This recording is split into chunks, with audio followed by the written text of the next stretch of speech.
It's a great question. I have a really interesting perspective, I think, right now. I started in, I think the late 90s in Expedite, and I had come from banking. So I didn't know much about it, but I learned quickly. And at the time, we were with a company called Express One. It was very small. We had about 60 trucks. And we grew and we grew and we grew. And it was a family-based oriented company, tremendous company. And as we grew, then eventually the business was sold. It became what's known today as XPO. And got out. So when you get out, you generally sign non-compete. That was about 5 years. So I was out for 5 years and just came back about 3 months ago. So what's unique to me, it's kind of like being Michael J. Fox in the movie Back to the Future. So I was out 5 years, and I was out. I went back to banking, didn't even think about the industry, didn't think I'd get back in, and then all of a sudden, I got the itch.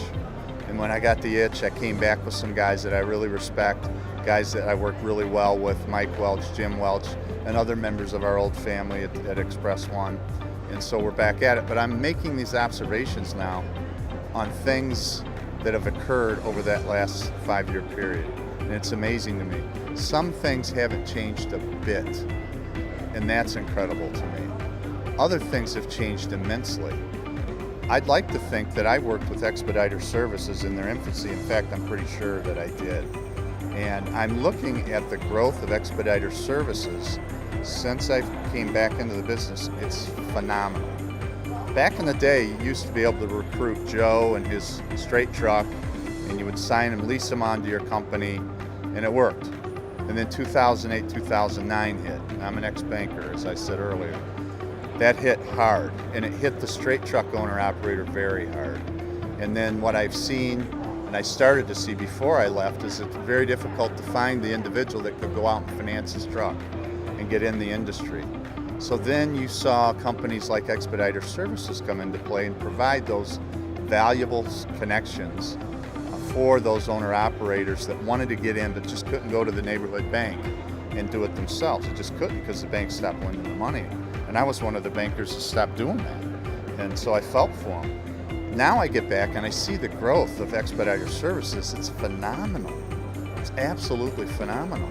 I mean, they are the preeminent supplier of DOT straight truck capacity in the industry.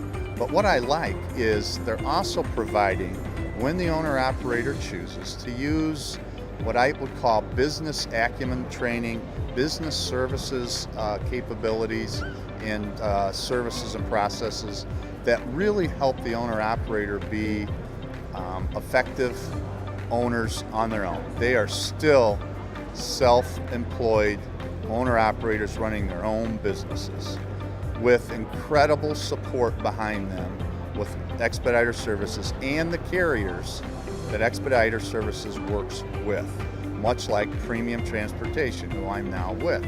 We're one of the carriers that is working with Expediter Services. So what I'm seeing then are these drivers that in many cases need guidance, need help, not only with vendors, just with expertise in the industry, mentors that have been there and done that, help guide them through the ups and the downs, because believe me, it's a roller coaster. There's going to be ups, there's going to be downs, but it's the body of the work at the end of the month, it's the body of the work at the end of the year that counts. And in Expedite, the body of the work's impressive, but if you base your success on a given day, on a particular run, or a particular week, you're going to drive yourself crazy.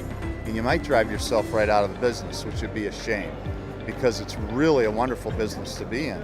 I'm here at the show at the Expedite Expo, and I'm next to the Expediter Services booth here with Premium Transportation, just speaking with a gentleman who said, you know, my guys run truckload.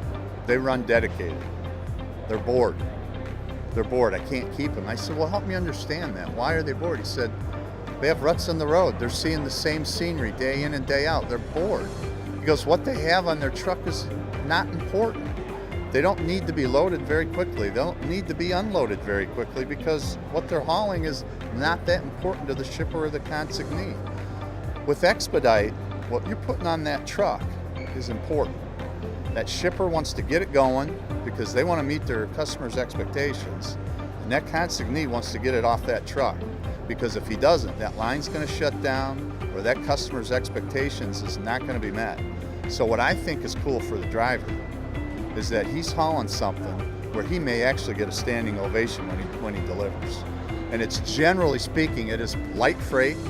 They're putting it on a decent sized DOT, Class B truck, maybe Class A. It's pretty light though, because you're not going to stuff a truck with emergency freight. You're going to just put what you need to get off the dock and get it to its destination. So, that's a long answer for some of the things that I've seen change. There's obviously new people that enter the business, and there are some new players in the business, and then there's some of the solid folks that have been around a while that I still see.